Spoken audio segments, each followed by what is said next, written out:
welcome back to North of the Broad. Jonathan Haupt has joined us once again, as he always does on our program. He's Executive Director of the Pat Conroy Literary Center, where we bring you our show.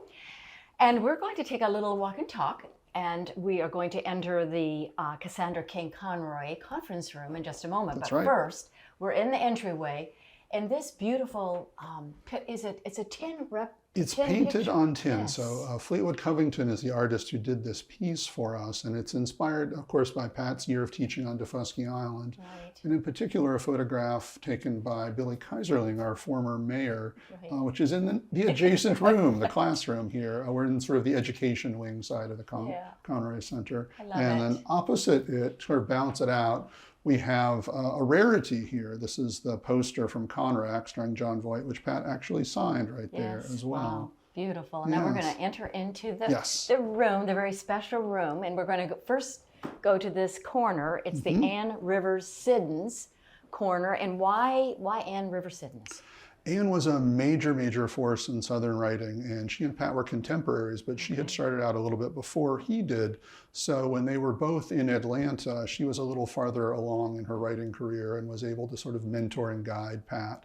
And then coincidentally, they both moved to South Carolina at similar times. So she ended up in Charleston, and Pat was here in Beaufort, of course, and they continued a really special friendship. So much so that Pat inspired one of the characters in one of her books, which is set in Maine, called The Colony.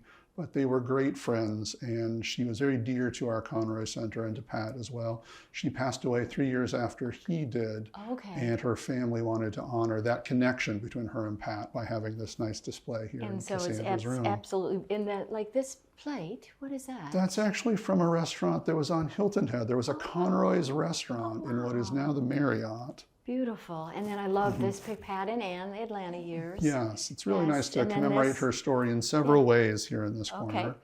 very nice. Let's move Yes. over to this beautiful picture of Cassandra and Pat. They were married, you said, just under 20 years. That's right. They got married in Charleston in 1998, and Pat passed away 2016, so they were very close to being 20 years together married. Really, Cassandra was Pat's soulmate in every way. Fellow Southern writer, fellow former teacher, fellow book collector, really just a perfect match between these two.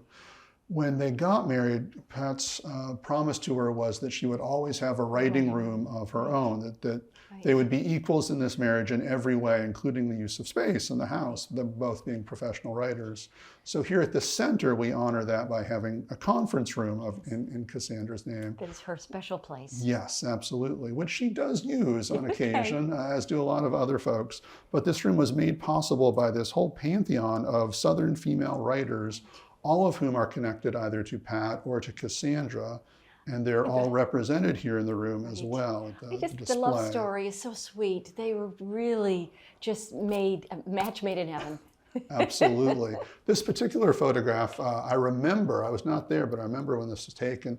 This was at a bookstore in Greenville that they were helping opening. So they had a special fundraiser for the store that evening when that photo was taken. It's beautiful. It's All right. a really sweet photo. We're going to kind of close out this segment over here with the bookshelves of, these are the writers that helped support this room. Yes, that donated for the room. So these are all Southern writers, all connected to Pat and Cassandra. Many of them mentored or befriended by Pat or Cassandra, or by both of them collectively. And they sent not only signed copies of their books for display here in the room, but occasionally some special little artifacts to add to it as well. You want to point out something, one of the shelves? We have a photo of Pat and Cassandra at their wedding, actually. That's Judge Alex Sanders there in the background. Oh my goodness, I'm going to grab it. Sure. Oh, it's beautiful. And you said they were married in 1998. 1998, just after Pat's father, the great Santini, had passed away. Oh, wow, beautiful. All right.